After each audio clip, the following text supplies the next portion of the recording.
have Rachel Wotton coming on the screen, and Rachel Wotton is another advisory group member for the Safer Me, Safer You, and they will be speaking about sexual rights for people with disability, why some people pay for sexual services, research.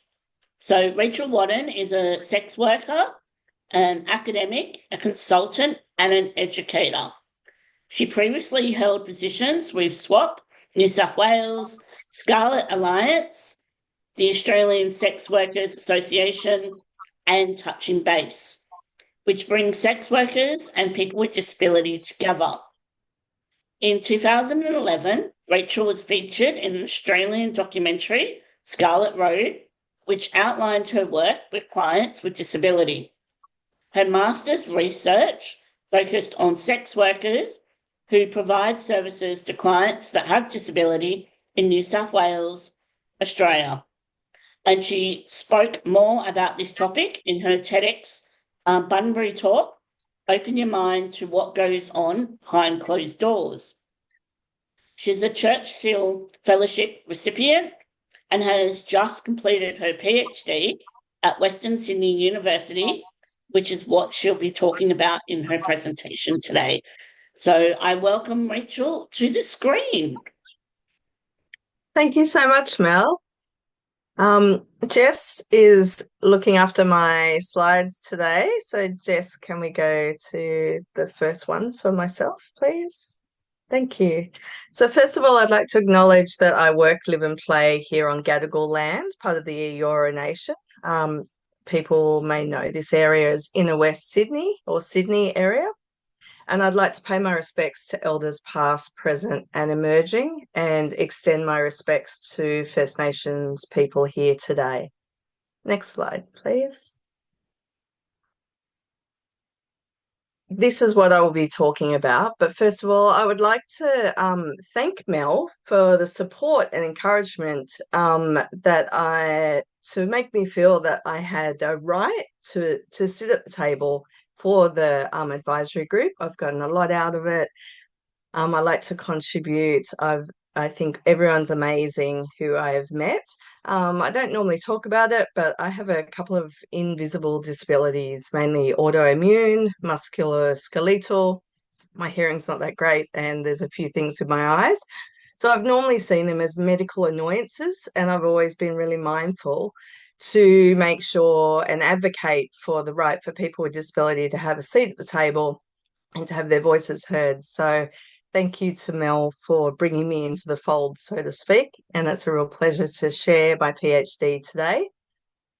So as a little overview, I'll introduce myself. There's not much more. Mel did a great job for me. Thank you.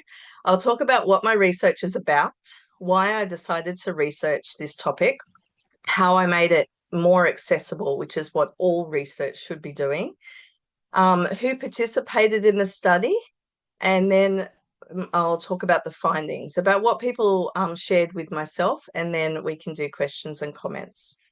Next slide, please. This is just a visual overview of what Mel had shared before with my website, rachelwotton.com, the direct website link to my research, and a visual of the front of the documentary Scarlet Road. People can stream it online for a few dollars on scarletroad.com.au. And yeah, it seems a bit insane sometimes to say it, but yes, I've been a sex worker around Australia and overseas for over 30 years now. And I see lots of different clients, including lots of clients with a whole array of different disabilities. And I really enjoy my work in that area. Next slide. Thank you. So this is the image that I developed for my research.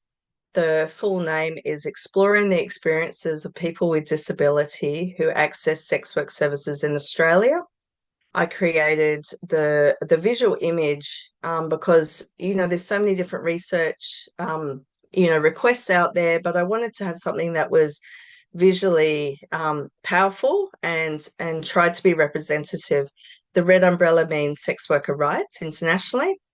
the multiple colors, the rainbow colors represent that I welcomed people of all sexualities and genders to participate. And the little images of people try to represent a number of different disabilities as much as you can in a small logo.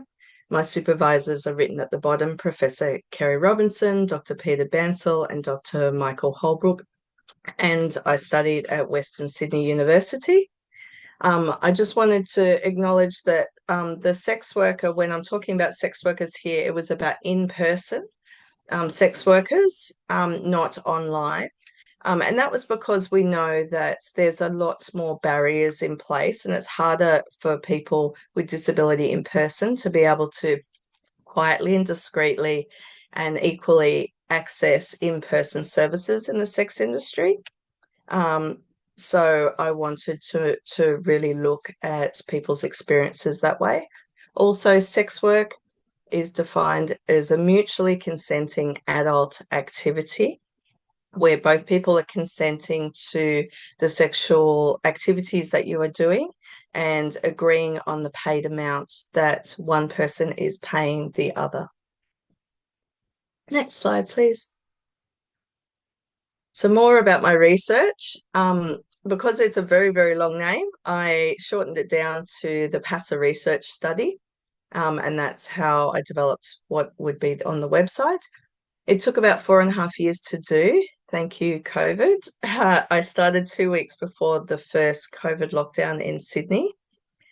And my full thesis, so the very long report, is over 95,000 words, and it will be published online in the next couple of months in full. I'm just waiting for the final confirmation email from a university so that to say, yes, we've approved everything and you can now call yourself Dr. Wotton. My research included an online anonymous survey that was open for over nearly 6 months so that people had the chance and the opportunity to think about the questions and think about their answers. And then there was also the opportunity for people to say, I would like to share more information and I'd like to participate in an interview with me. There were two main overall questions that I was looking at, trying to get more stories from people about their experiences. Overall, generally, what are the experiences of people with disability who have accessed sex work services, so who have paid for services in Australia? And what are the motivational factors for them to do so? So why did they do this? And I will be talking more about that in this presentation. So next slide. Why did I decide to research this? Well, in my master's, as Mel said, it was about the voices of sex workers, about their experiences providing services to their clients with disability. But I really wanted to create a platform where people with disability had their own voice, so they could share what I called the good, the bad, and the ugly, and I didn't want people to speak on behalf of people with disability, which we know happens all the time.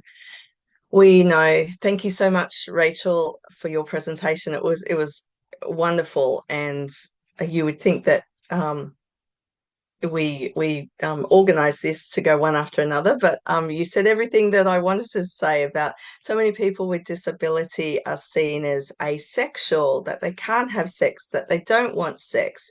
There's a lot of infantilization. And I knew through talking to people with disability, providing services to people with disability, that that was not true, that while not everyone wants to see a sex worker, there were definitely people with disability who have paid for sexual services, but we only see it in the newspapers or online in the media or with one or two voices in documentaries. And I knew that lots of people had stories to tell, and I wanted to create a really respectful environment to be able to collect those stories and share them in a way that people sat up and listened and respected their choice to pay for sexual services. I also wanted to create relevant and up-to-date research because the NDIS, as we all knew, was saying, there's no evidence, no one does this, why should we believe you? And so I was trying to create a lot of information and stories so that they would sit up and listen as well. And I wanted to do it to help shape future policy development, educational programs, and training for people in the disability and aged care sectors, for sex workers, for people with disability themselves, so that everyone knew how to better respect each other, increase their ability to communicate better, and to create more accessible options for people. Next page. So some of the accessibility considerations that went into my research, when I was really amazed by the facts that the general way that people do research doesn't include so many accessible options. So I went out of my way and made sure that there was an easy read participant information sheet that was developed. I worked with the Council of Intellectual Disability to do that and paid them, which everyone should be paid for their work. I used an accessible font in the online survey so that it was easier for people who may be dyslexic to be able to read. I made sure the font was larger. Also, what had to be developed, because the online survey didn't have this, was to create a little pop-up box for each question of the survey, so that there was plain English versions of each question. And so I worked very hard with someone who knew the online survey Qualtrics to create and design that. I also made sure that people had the choice to print out the survey online and send it back for free using a reply paid free post option. And I created a designated website with all of the forms, all of the information on the website, so that it was easy for people to come back and re-look at things and to consider the information, and also to pass on that information to anyone else who may want to see it. My interviews were in person. They were over Zoom. They were over the phone. And then I had one very long interview via text message with someone, which was fantastic. In person, I tried to always interview someone of their choosing in their location that made them feel safe and secure. And so sometimes that was in the university library. Sometimes it was in the individual's home. Or I also used other libraries and other community centre rooms as well. And I really pushed for not just a tokenistic small amount of money, but $100 for each individual who are interviewed. And they had the choice of physical gift cards or electronic vouchers. So many times in the academic world, people just go, oh, it's just a tokenistic amount and we can only do it on an electronic voucher. And we know that for some people, that's not accessible. So I really pushed to make sure that people had options at every stage. Next, please. So who participated in the study? I know while some people are itching to find out the results, I think this is important because I want people to be seen, and that it wasn't just from metropolitan areas in the major capital cities. So people participated in the online survey and also in the interviews from all around Australia. They were in regional areas, they were in rural areas, they were in the big cities, the metropolitan areas. What you see on the screen is the picture of Australia, but also on the left is the advertisement flyer that I used to advertise this survey and this study. And it was blown up into a big poster that I could put on the wall at some of the disability expos. And there was also a QR code in the corner that people could use to go straight to the website with all the information. I went to 4 different disability expos, but due to COVID, coming and going and all the lockdowns, I wasn't able to go to all the disability conferences and expos around the country, which I really wish I could have at the time.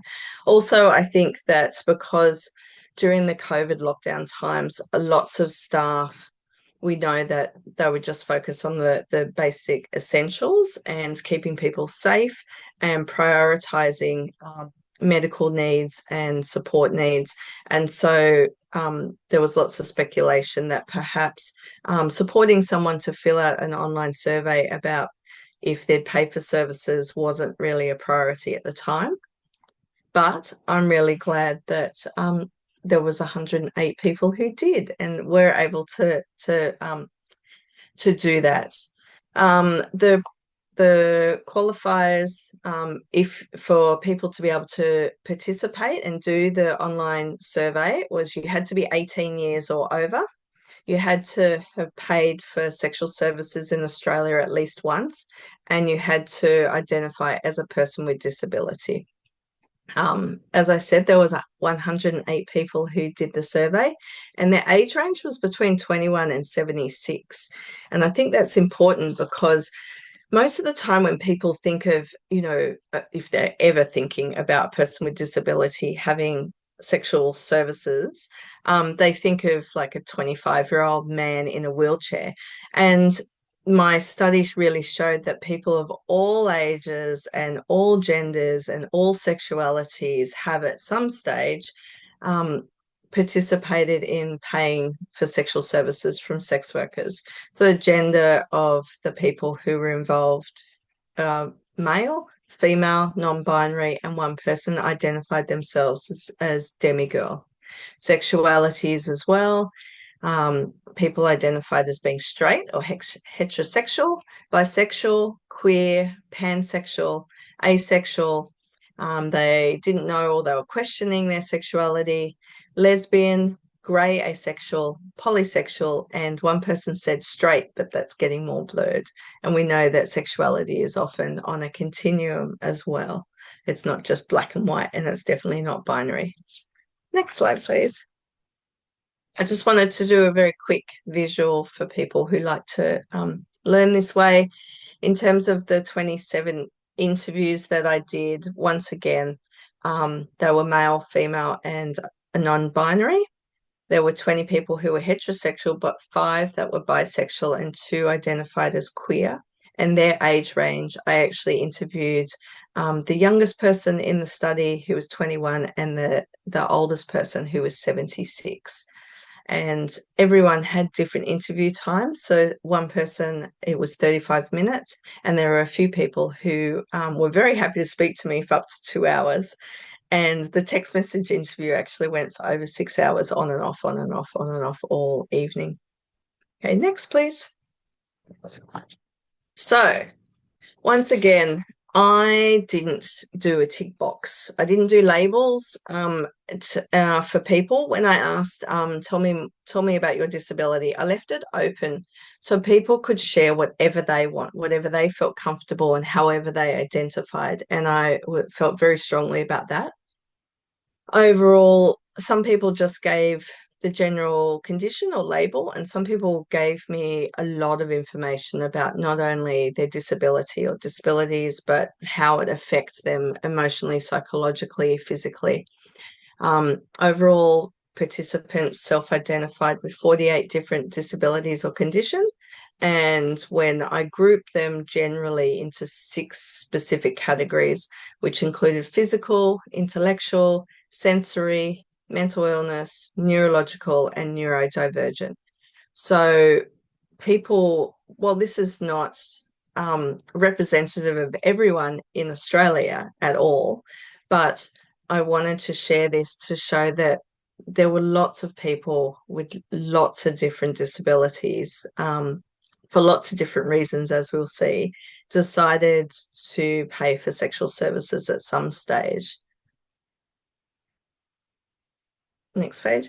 I don't expect people to be able to read all of the small print here, but the slide says, what services have you paid sex workers for?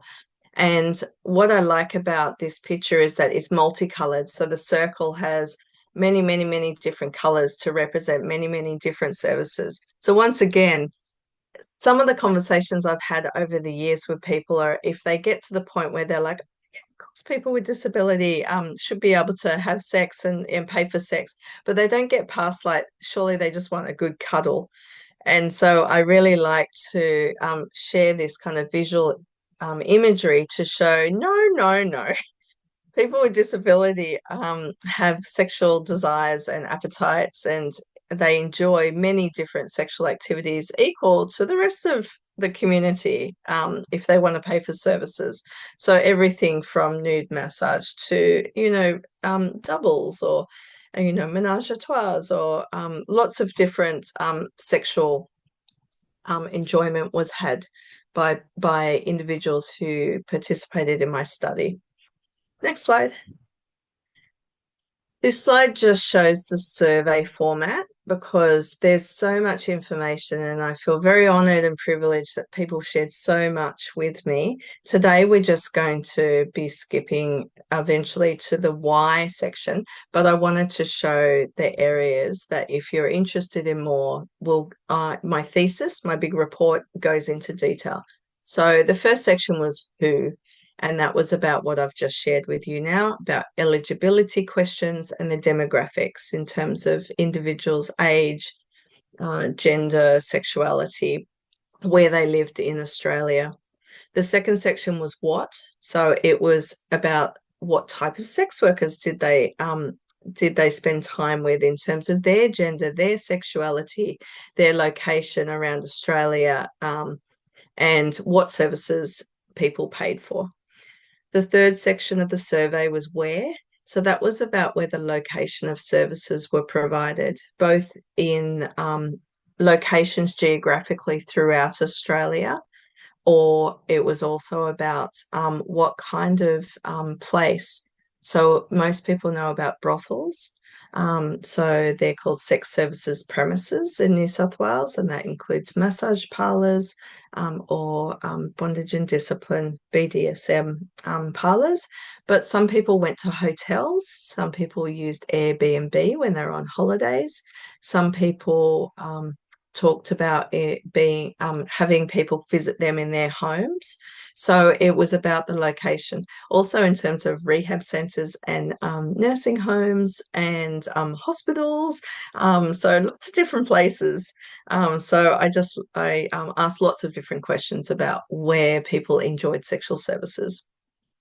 The fourth section was how. So this was about finding the right sex worker, organising the appointment, who helped them, did they have difficulties? This is where the barriers really emerged, and also the gatekeepers, so who said no and who made it difficult for people, but also the most amazing support workers and parents and friends who went out of their way and were really supportive. So lots of information in the how section. This was also the section where people shared how they paid for the services. And we know with the problems with the NDIS, and we know that now that sexual services have been legislated out of the NDIS and banned, we know that there's lots more problems. But there were lots of information that was shared with me and that I asked around the NDIS. So if you're interested specifically in that, there's a whole section that I will be publishing soon about that. Section 5 is why. And that was about the motivations and reasons for accessing services, which we'll go on to in a moment. And the last section was about personal stories and opinions. So it was people talking about how they felt seeing a sex worker, people's attitudes, both their own and the people around them. Were they supportive? Were they not? And more about the barriers. Next slide, please. So I'm going to share with you some quotes that people shared with me. There will be 5 quotes, and then I will list the 8 motivational factors that participants shared with me. And we'll talk about that, and then I'll go on to looking at the barriers, and then at the end I'll share a couple of quotes about what people wanted to what would you like the general public to know was the question, and so there's 4 quotes around that. So when I talked about why did you decide to see a sex worker, these were some of the written quotes given in surveys, or they were transcribed in an interview and they had been spoken to me. So the first person gave 5 different, very powerful reasons. The first one was to experience another human's touch without rubber gloves and in a non-medical, non-clinical way. The second one was to pretend just for a moment to have a normal physical relationship. The third example this man gave was to experience sex. It is incredibly sad to think that the vast majority of animals enjoy, at least to some degree, and yet my community inhibits me from enjoying what is for some a daily pleasure, sex. The fourth reason he gave was stress release, mental health, and an immunity boost. And then the last one that he shared was most importantly for the enjoyment. It is the best experience ever. Another person said, my mood, demeanor, and life outlook is greatly improved by my visits to sex workers. I wish people could or would understand that I am very, very lonely. I have no real social network, and due to my poor behavior when going through the worst of PTSD and depression, I isolated myself and caused problems that did not work in my favor. Next slide, please. Another person said, I was lonely and wanted to fulfill my needs, while someone else said, I have never had a girlfriend and have struggled with self-confidence due to my disabilities. Sex workers help with this. And then finally, another person said, to allow to be more than a worker, teammate, family member, patient, to keep and develop skills needed to move through the stages of life. So you can already see that there are many reasons why people reached out and chose to pay for sexual services and spend time with a sex worker. Next slide, please. Through all the amazing stories and experiences that were shared to me in the interviews and online, I grouped them all eventually into 8 specific reasons why people chose to see sex workers. Now, some of them are exactly the same as why regular general Joe Blow clients have said that they want to see a sex worker. So in the research or academic world, there's been lots of research done on clients and very little done specifically in the disability space about why people with disability want to see sex workers. So hopefully this will expand people's knowledge and understanding. I'll read through the 8 and then I'll go back and speak to them one by one. The first is sexual enjoyment. Number 2 is a desire for sexual variety. Number 3 is to combat loneliness and feelings of isolation. Number 4 is seeking genuine intimacy and connectivity. Number 5 is a lack of other sexual outlets. Number 6 is to increase sexual literacy. Number 7 is therapeutic healing. And number 8 is recovery and rehabilitation. So let's go back to number 1, sexual enjoyment. Sex is fun. Sex is pleasurable. You know, everyone likes to be touched and to touch someone else. Same as anyone else. There's no surprises there.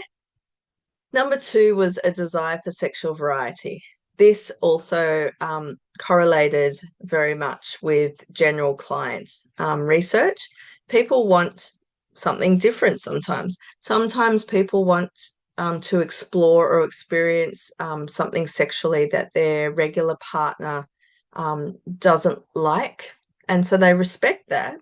They're not consenting to do something that their partner likes. And so therefore, the person who likes a specific thing has quietly gone and paid for sexual services with a sex worker to be able to enjoy that, that one very specific sexual act. So that was very common. The third one was to combat loneliness and feelings of isolation. And we know in the research that lots of people with disability experience higher levels of loneliness and feelings of isolation. There's lots of research around that. And so that came through very strongly that people felt seen, they felt connected, They felt good about themselves, and they didn't feel lonely. They had someone specific in a mutually consenting, business relationship, but still real connectivity for that purpose. So that they felt seen and not so lonely, and that was really important for a lot of people. Following on from that, number 4 was seeking genuine intimacy and connectivity. So what John said in the documentary that I was in, Scarlet Road, he spoke a lot about, support workers give you nice pats on the back, and they're all very friendly, but there's something very different to, you know, proper intimacy and connectivity, being caressed, being seen, enjoying sensuality with another human being, instead of just the basic caring aspects that are needed in life, in terms of someone helping you get dressed and undressed, transferring from wheelchair to bed and back again. Their necessity touch instead of genuine intimacy and connectivity with someone. So lots of people shared lots of stories about that. And have I got everything? Oh, yes. So number 5 is a lack of other sexual outlets. So people like to celebrate birthdays and milestones, such as a promotion, 18th birthday, 21st birthday, 50th birthday, 60th birthday.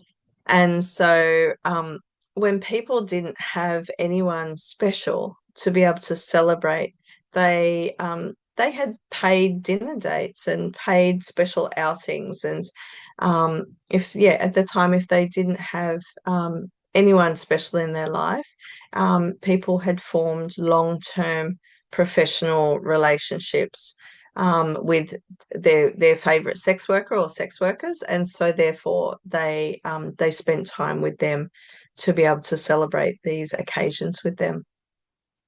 The last 3 are very much closely related to the disability sector, and so there were lots of different stories and experiences shared with me. So the next one is to increase sexual literacy, and that can mean a range of different things. So for some people, it was about losing one's virginity and having their first connection and their first sexual experiences with another human being. Just looking at someone's body naked and having that ability to learn how to touch someone's breasts, or how to undress someone when you've never had that experience before. We know that so many sexual books and magazines, they have airbrushed people's genitals, especially female genitalia. They don't have the labia. So to actually touch and to see someone's genitals for the first time, increasing sexual literacy may be about learning how to put a condom on, learning about consent, to give consent and to receive consent, learning how to say no in a safe place as well. It was also about role playing. So getting prepared for a date and learning how to date, to be able to get through someone's anxiety, to feel comfortable to start dating, and to learn about how to interact with the same sex or the opposite sex.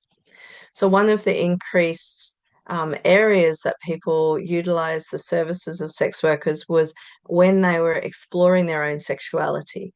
So we also know that people with disability aren't just infantilized or seen as asexual, but people approach people with disability only from heteronormative lens, which means that people only think that people with disability are heterosexual or straight, that they only desire people of the opposite sex. And we know that's not true at all. And there were lots of stories shared with me about people feeling discriminated in the disability sector because they were questioning their sexuality, or they were not heterosexual at all. But people also shared that in the LGBTQIA plus worlds, they were being discriminated because of their disability. And so the safe place that people felt like they could feel comfortable exploring their sexuality and having that sexual enjoyment was with sex workers, because they provided a safe and consensual environment so that they could explore the really nice sexual acts that they were thinking about wanting to explore and enjoy. So from there, it went on to therapeutic healing. We know that unfortunately there's also a high level of people with disability who've experienced sexual assault or abuse or toxic relationships. And there were also some people who spoke about having PTSD, some people through being in the armed services, and some people through other experiences in life. But the stories that were shared with me was about people working through receiving positive touch and sensual touch and sexual touch in a really nice way as part of their therapeutic healing. So while therapists are very, very important, and psychologists and psychiatrists and people's healing in different levels, it's talk therapy. And so when people want to practice receiving touch from another person when they've had a very traumatic or negative and non-consenting experiences, it was a way to feel in control and to learn about consent and learn how to embrace being in their body. So what Freya was talking about today about embodiment was so important and so beautiful, and learning about how to receive touch and to get back into your body and changing how your body responds to touch when you've had negative experiences, and people wanting to change that and grow and move through to be able to receive, positive touch again. And then the final one was around recovery and rehabilitation. So a lot of people may be living with disability through an acquired disability. We know through car accidents, through receiving a brain injury, through all sorts of injuries, jumping in rivers and lakes and falling off balconies, a whole range of different things. Or it's about someone's disability has progressed, so that now it's becoming disabling in their mobility or their sexual functioning, their communication. And so people were utilizing the services of sex workers to help with the grieving of their loss of functioning. That was something that came through, but also exploring about what they can and can't do now. So learning about sexual positions, learning to see when they've woken up from a coma and they're in the rehabilitation ward, lots of men specifically, there's more research about men than women in this area, they will wake up and say, does it work? Can I have sex again? And lots of people are very dismissive of people's sexual enjoyment and sexual pleasure. And they'll be like, let's just get you walking and talking and like weight bearing again. And a lot of people are like, no, I want to know whether it works. I want to know if I can have pleasure. I want to know what positions I can do. And the the inclusion of sex workers into someone's life really assisted lots of people in learning about feeling wanted and feeling like they're a sexual human being again, as they're going through. It's often a very painful experience going through the rehabilitation after an accident or injury. And so it was really positive experiences that people talked about utilizing the services of sex workers when they're in this stage of their life. Right, next page. So I'm not going to dwell too much on it, but it was great once again that Rachel talked about all of the barriers that people experience, because this is what also came out in my research and from people's personal stories. In terms of structural barriers, there was a lack of access and a lack of education around people being sexual, but also where to find sex workers. So for some people, there's a lack of newspapers being distributed in their area as well. And there's a real lack of advertisements for sex workers in newspapers. Everything's gone online. But for some people, they shared that they they'd been given a laptop or a computer, but they hadn't been taught how to use it really well, and they didn't know how to use the internet, and they didn't know how to find sex workers. So there was a lot of access problems. Obviously, in the massage parlors and full service brothels and parlors, often lack of access for people who are using mobility aids or wheelchairs to be able to get into the premises. So there was lots of structural barriers. In terms of practical barriers, there was a lack of third-party support. And I defined third-party support as support workers, carers, friends, family members, anyone who was supporting the individual in their life in terms of communication, transportation, physical support. Some people were great. Some people, were fantastic, but there were definitely lots of stories about real discriminatory behaviours and dismissive behaviours and a lack of support. Also, in terms of practical barriers, there were just no sex workers available in some people's areas. If people live in regional or rural areas, there's hardly any sex workers that people can choose from. And this was specifically true for women who spoke about wanting to pay for services of male sex workers. There's a lot less male sex workers who cater for women and women only. So that was something that I spoke about a lot in my report. And then finally, financial barriers. We know that disability is often expensive. We know that there's all these issues with the NDIS. People are struggling all the time to get even basic levels of support. There was also a lack of financial autonomy. So when people don't have control of their own finances and they have to wait for, plan managers or parents or their guardian to say yes or no. So I always say to people, when was the last time you rang your mum or your dad and said, hey, I'm going to have sex tonight? Most people are like, I'm not going to do that. Why would I do that? And I'm like, well, for lots of people, they not only have to say that, they have to say, hey, I want to have sex tonight, but I also need your assistance with, getting my money or paying for it, or actually helping to coordinate the booking so it can happen. So there's all these different barriers that, the rest of the world's not thinking about, that people shared with me around this. So next page, I'm just going to share a couple, 4 last quotes from individuals, because like I said, I did this research to really create a platform and highlight the voices of people with disability. So I'm really thankful for all the time and energy that that people shared, and I would like to highlight some of their voices now.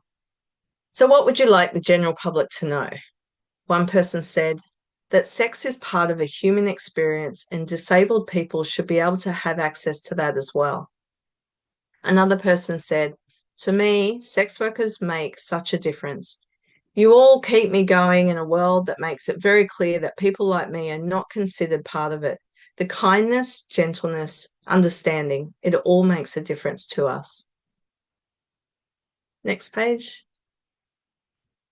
Another person said that at the end of the day, most of us desire the same things as everyone else: to be understood, heard, to give and receive intimate touch, to have an orgasm when the urge strikes, and to find a safe environment, free of judgment, where we, for even a brief moment, can forget the limitations of our disability and share a human connection. And finally, one person said, people with disability are sexual too. Sex is not only in the realm of the young and beautiful. Last page. So I'll leave it there. Thank you so much for participating today and also listening to this. There's so much more that people shared with me that hopefully I'll be able to share with people soon online. And I welcome any questions now. Thank you so much. Thank you so much, Rachel. That is incredible. And I personally have been so excited to hear about your research. So thank you so much for sharing. We've got a couple of questions already coming in.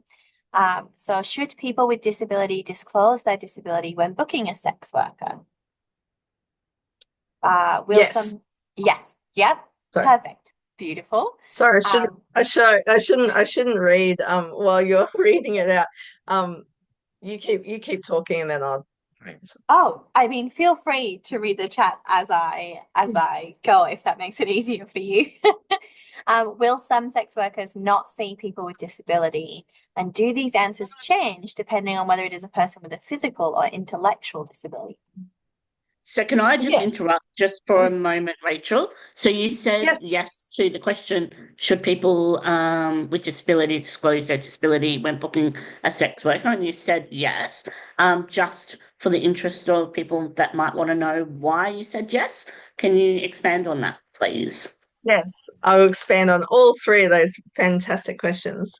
Yes, I think it is important because remember, consent goes both ways. So both people have to consent to providing and also receiving different services. So not everyone is a good fit. So while there's a lot of discriminatory and weird ideas about people with disability, there's a lot of stigma and myths about sex workers. So you can't just wave money at us and we'll just do anything. So everyone has the right to choose the type of client that they want, and it's really important. So you don't need to give an essay about a person's disability, but we need to know how when people contact me, for example, I use myself, when someone says, oh, I have a disability, I say, can you tell me a little bit about your disability, how it affects or impacts your communication, your mobility, your sexual functioning? I'm wanting to know these things so that I know, one, if we're a good fit, and two, if I'm able to adapt my services to best meet your needs.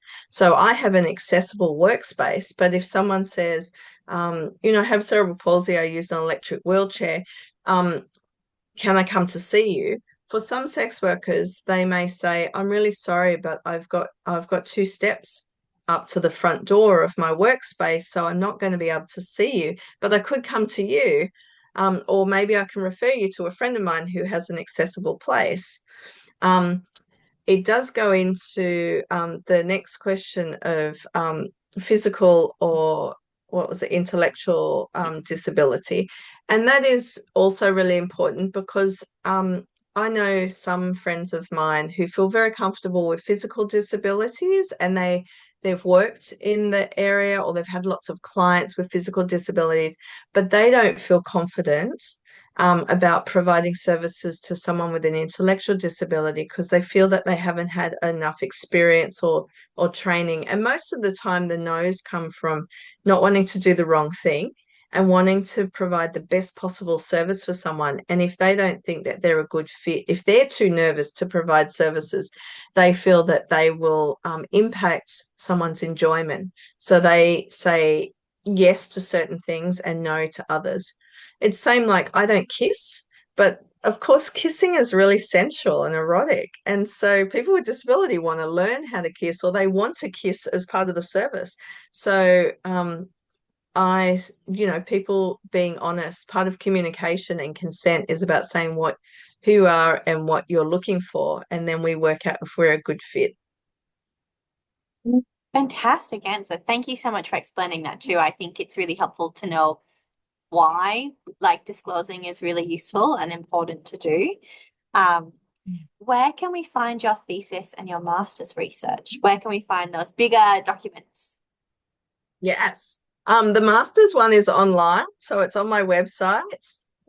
So the website link that's on the page now is www.casa-research.com.au. That actually goes back to my rachelwotton.com website. So there's an academic page with all of my publications. So at the moment, my master's, there's a link at Sydney University.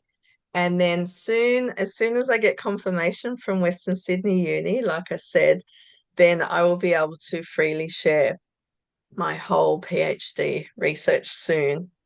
Stay tuned. We will stay tuned. Thank you, Rachel.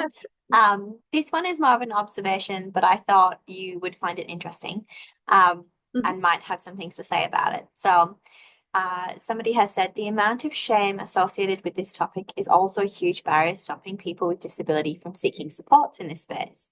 I work with young people with different abilities and was shamed by others when I provided visual aids and social stories on how to engage in self-pleasuring masturbation safely, despite the fact that the young person was harming themselves when engaging in this behavior.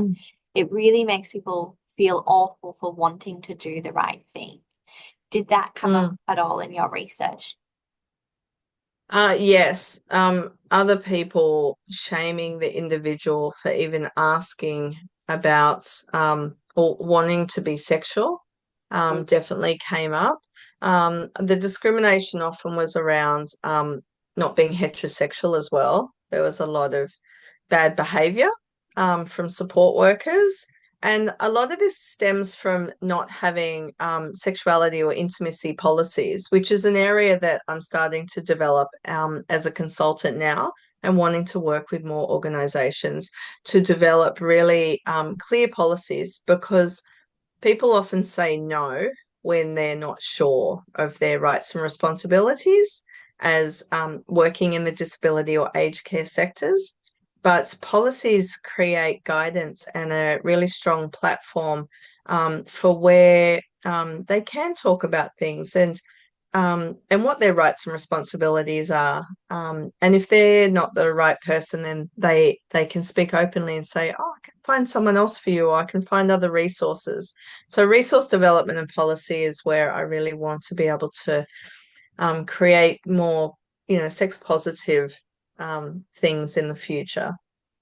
Yeah. And unless you were created by IVF, you got here because two people had sex generally. So it's I always find it quite insane that people can't talk about sex and sexual pleasure. Like, as the song says, everyone's having sex, or self-pleasure. Seeing a sex worker or paying for sexual services is the pointy end of the stick, as I always say. For the sexual expression is along a continuum. So, and people move around. Some people might just want to self-pleasure for lots of times.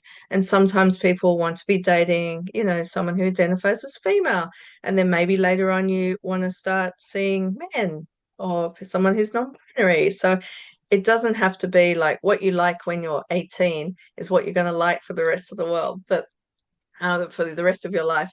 So, but I find it interesting that people who do bowel care in their actual work in supported accommodation have a hard time talking to me as a sex worker sometimes. And I just think you do a real like a job that's a real necessity, but it's quite personable and intimate, in not in the sexual intimacy, but you're supporting someone's toiletry needs and healthcare needs.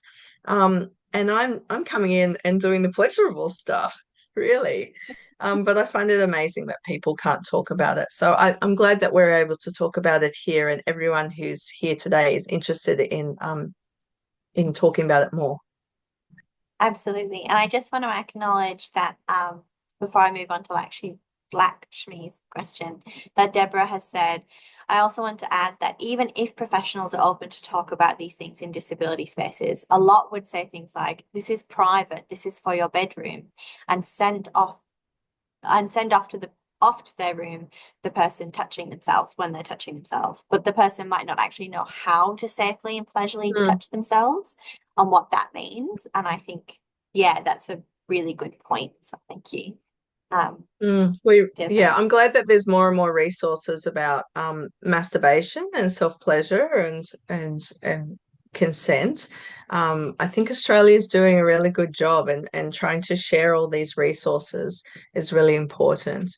But some of the basic things people forget. So people have tried to refer people to me with when I have my sex worker hat on, and they're like, teach them how to masturbate. And I'm like, whoa, let's calm down. Like, why do you think that they're hurting themselves? And they're like, because they've rubbed themselves red raw and they're bleeding. And I'm like, okay, slow down. Where is someone masturbating, be like in the shower. I'm like, okay, so what do they have access to there? And then you find out it's medicated soap or it's Head and Shoulder shampoo, which is very caustic. And I'm like, okay, why don't we just get some nice body gel and give someone privacy in the bathroom? Or maybe also buy them a tube of lubricant and some tissues and some wet ones and put it all next to the bed and put a little bin next to the bed, and so someone can independently like pleasure themselves in their bed. Yeah, there's all these weird things that people like, I mean, everything, I'm coming in and I have to change the sheets because they've come all over themselves or their sheets. I'm like, it's just body fluid, and there's some really easy ways that you can solve these things to respect people's body autonomy and that they're sexual human beings. They have a right. You're going into their home. Absolutely. Thank you, Rachel. I can see, Naomi, you have your hand up, and then I have a written question. If we don't get to the written question, because we only have about 2 minutes, sorry, Rachel, I will make sure that you get the question so you can appropriately respond. But Naomi, did you want to ask your question?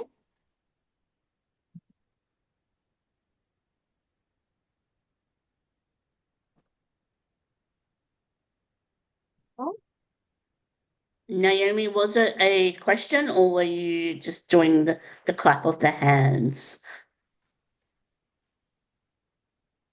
It might have been a clap of the hands, but let us know, Naomi. And oh, didn't mean to. No worries. No worries. Thank you for letting us know. I will ask Lakshmi's question. Did you find any cultural elements impacting on the discrimination faced or barriers to access services?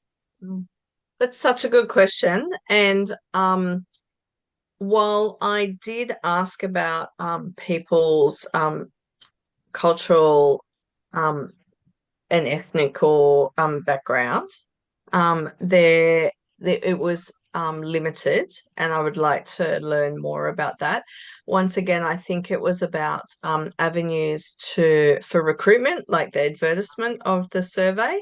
So it's definitely written up that there needs to be more. Obviously, there was no translation, which I'm really sad about. PhD, you have next to no money. So I think that I would love to learn more and to give people the opportunity to provide their experiences in their own home language, definitely. So, and same with First Nations people as well. And there weren't very many people who identified as being Aboriginal or Torres Strait Islander.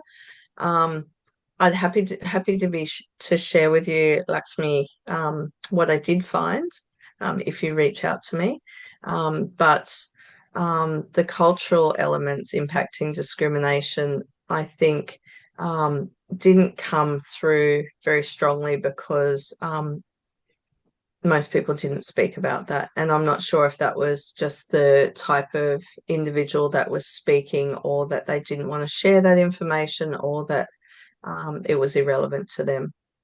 But on a professional level, providing services to people from different cultural backgrounds, I know that there's some big hoops that people have had to jump through. So I've provided services to people where people have translated different common questions and experiences that the individual wants to say to me. And obviously I've used a variety of communication boards. I've also had the most amazing parents advocate for their adult son or daughter from cultural backgrounds that you would never in a million years think that they would be so involved in their adult offspring's sexual lives, let alone with a sex worker, but they have. So I'm always pleasantly surprised when that happens. But I think it's an area that definitely needs to be talked about and addressed a lot more.